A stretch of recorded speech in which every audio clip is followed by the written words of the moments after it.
नमस्कार दोस्तों, मैं मलय लोक कथाओं की श्रृंखला में आज एक नई कथा लेकर उपस्थित हूं, जिसका शीर्षक है छाछा तातुतु और मादा अमर पक्षी। ये तिब्बती जाति की लोक कथा है। आइए सुनते हैं।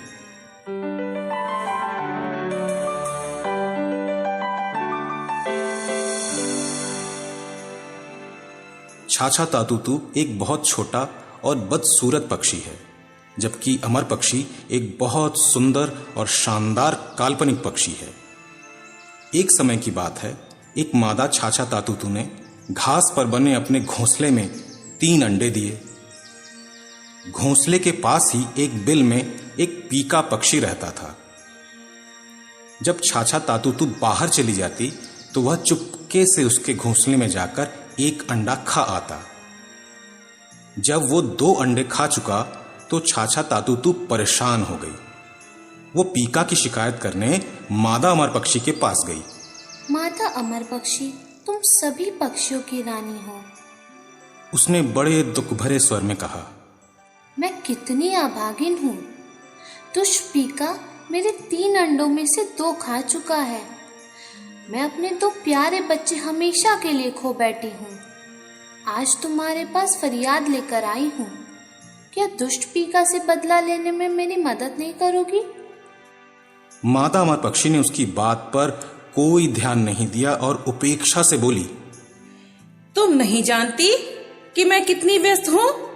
इस जरा से काम के लिए मुझे परेशान करने की भला तुम्हें जरूरत कैसे हुई? बच्चों की देखभाल करना माँ का काम है। इसमें दूसरा कोई मदद नहीं कर सकता। अपने परिवार की तुम्हें खुद रक्षा करनी चाहिए। छाछा तातुतु ने जब ये देखा कि मादा अमर पक्षी उसकी बात पर ध्यान नहीं दे रही तो उसे और ज्यादा चिंता होने लगी। वो बोली, तुम पक्षियों की रानी हो, इसीलिए मैं तुम्हारे पास आई हूँ। मुझ पर रहम खाओ। यह न सोचो कि मैं छोटी सी बात को बढ़ा चढ़ा कर पेश कर रही हूँ, बात का पतंगड़ बना रही हूँ। अगर छोटे से मामले को समय पर न सुलझाया गया तो वह बाद में तबाही का कारण बन सकता है। अगर ऐसा हुआ तो मुझे दोष न देना। लेकिन मादा अमर पक्षी ने उसकी बात पर बिल्कुल ध्यान नहीं दिया और धीमी सी आवाज में कुछ गुनगुनाती रही। छाछा तातुतु ने सोचा शायद अमर पक्षी ने उसकी बात नहीं सुनी, इसलिए उसने पूछा, तुम इस तरह गुनगुना क्यों रही हो? मेरी बात क्यों नहीं सुन रही हो? मैं फिर कहती हूँ, मेरी बात काट बांध लो। अगर छोटी सी बात बाद में तबाही का कारण बन गई तो मुझे दोष न देना। पर मादा अमर पक्षी ने उसकी ओर जरा भी ध्यान नहीं दिया। वो धीमी सी आवाज में कुछ गुनगुनाती ही रही। छाछा तातुतु लाचार होकर वहां से चली गई। दुखी होकर वो अपने घोंसले में लौट आई। मादा अमर पक्षी के व्यवहार से उसे बड़ी निराशा हुई। मन में रोष की लपटें उठने लगी। उसने लंबी सी घास से एक तीर बनाया और पास ही एक पेड़ पर बैठकर चुपचाप दुष्ट पीका का इंतजार करने लगी। कुछ ही समय में पीका उसका अंतिम अंडा हड़पने आ पहुंचा। छाछा तातुतु बेहद गुस्से में थी। बिजली की सी फुर्ती से उसने एक तीर पीका की आंख में घुसेड़ दिया। ये क्या हुआ? पीका कुछ समझ नहीं पाया। उसे तेज दर्द होने लगा। दर्द से चीखता चिल्लाता हुआ वो चारों तरफ चक्कर काटने लगा और अचानक शेर के नथुने में जा घुसा। शेर उस समय समुद्र के किनारे आराम कर रहा था। वह हड़बड़ाकर उठ बैठा और पानी में कूद पड़ा। उसे ये पता ही नहीं चल पाया कि उसकी नाक में है क्या। पास ही एक ड्रैगन आराम से पानी में तैर रहा था। अचानक उसकी नजर शेर पर पड़ी। इस डर से कि शेर कहीं उस पर झपट न पड़े, वह उड़कर पानी से बाहर चला गया और मादा अमर पक्षी के घोंसले से जा टकराया, जिससे मादा अमर पक्षी का अंडा टूट गया। मादा अमर पक्षी गुस्से से आग बबूला हो उठी और ड्रैगन को भला बुरा कहने लगी। तुम ड्रैगन हो और मैं अमर पक्षी हूँ। तुम पानी में रहते हो और मैं धरती पर रहती हूँ। हमने कभी एक दूसरे के मामले में दखल नहीं दिया। तुम जानते हो कि मैं साल में सिर्फ एक अंडा देती हूँ, जिसमें से सिर्फ एक बच्चा निकलता है, तो मेरा घोंसला नष्ट करने और अंडा तोड़ने पानी से उड़कर यहाँ कैसे आ गए? ड्रैगन ने जवाब दिया, नाराज क्यों होती हो बहन, इसमें मेरा कोई दोष नहीं। जब मैं मौज से तैर रहा था तो शेर मुझे खाने पानी में घुस आया, इसलिए मुझे डर के मारे उड़कर यहाँ आना पड़ा। मैंने तुम्हारा घोंसला जानबूझकर नष्ट नहीं किया, तुम्हारा अंडा जानबूझकर नहीं तोड़ा। ये सारी गलती शेर की है जो मेरे इलाके में घुस आया। अपराधी शेर है, मैं नहीं हूँ। मादा अमर पक्षी उड़कर शेर के पास पहुंची।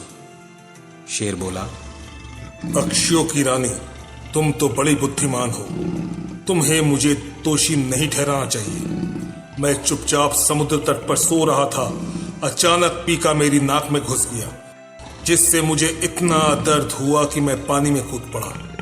वास्तव में ये पीका की ही करतूत है।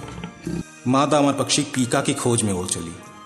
पीका ने बड़ी नम्रता से कहा, पक्षियों की रानी, तुम तो बड़ी दयालु हो, इसमें भला मेरा क्या कसूर है? असली कसूरवार छाछा तातुतु है।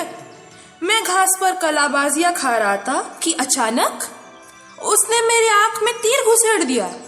मैं दर्द से तड़पने लगा और गलती से शेर के नथुनों को बिल समझकर घुस गया।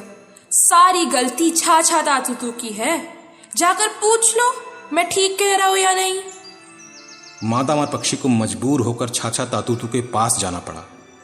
छाछा तातुतु ने बड़े इत्मीनान से जवाब दिया, पक्षियों की रानी, मुझ पर क्यों खफा होती हो? मैं तुम्हें पहले ही सारी बात बता चुकी हूँ। मेरा आकार छोटा है, पंख भी छोटे हैं। मैं ना तो शक्तिशाली हूँ ना सुंदर। शायद इसी वजह से तुमने मेरी उपेक्षा की थी, मेरा तिरस्कार किया था। तुम शायद यह समझती थी कि तुम्हें मेरी वजह से कोई नुकसान नहीं हो सकता और मेरा दुख एक मामूली सी बात है। तुमने मेरा अनुरोध यह कहकर टाल दिया था कि हर माँ को अपने बच्चों की देखभाल खुद करनी चाहिए और तुम्हें परेशान नहीं करना चाहिए। लेकिन अब क्या हो गया? क्या यह एक छोटी सी बात नहीं है? क्या वजह है कि तुम अपने अंडों की देखभाल खुद नहीं कर पाई?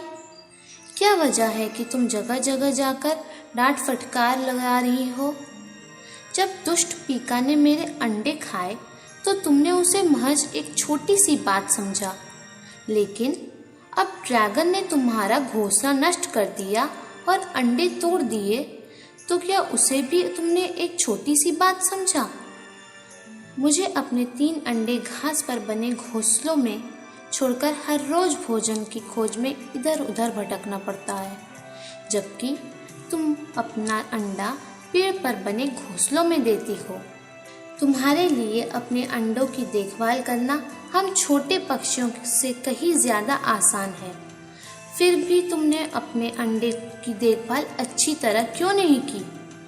क्या मैंने तुमसे पहले ही नहीं कह दिया था कि यह छोटा सा मामला अगर बाद में तबाही का कारण बन गया तो मुझे कसूरवार न ठहराना? सो अब तुम मुझे कसूरवार क्यों ठहराती हो? ये सुनकर मादा अमर पक्षी बहुत लज्जित हुई और गर्दन झुकाकर आकाश में उड़ गई।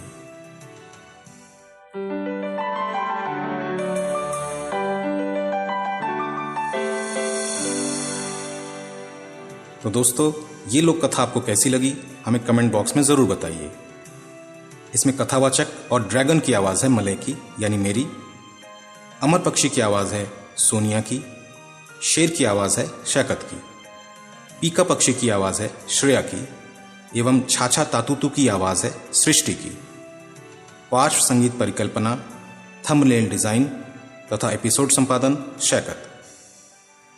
कुछ अनोखी और अनसुनी लोक कथाओं को सुनने के लिए हमारे YouTube चैनल बिंदास टॉक के साथ साथ बिंदास स्टोरीज को भी सब्सक्राइब करना बिल्कुल नहीं भूलिएगा। कहानियों को लाइक और शेयर करिएगा ताकि ये ज़्यादा से ज़्यादा श्रोताओं तक पहुंच सके। एवं वे इनका आनंद उठा सकें। इसे और अधिक बेहतर बनाने के लिए आप हमें अपने सुझाव जरूर भेजिए। एक नई लोक कथा के साथ हम फिर हाजिर होंगे। तब तक सुनते रहिए बिंदास स्टोरीज।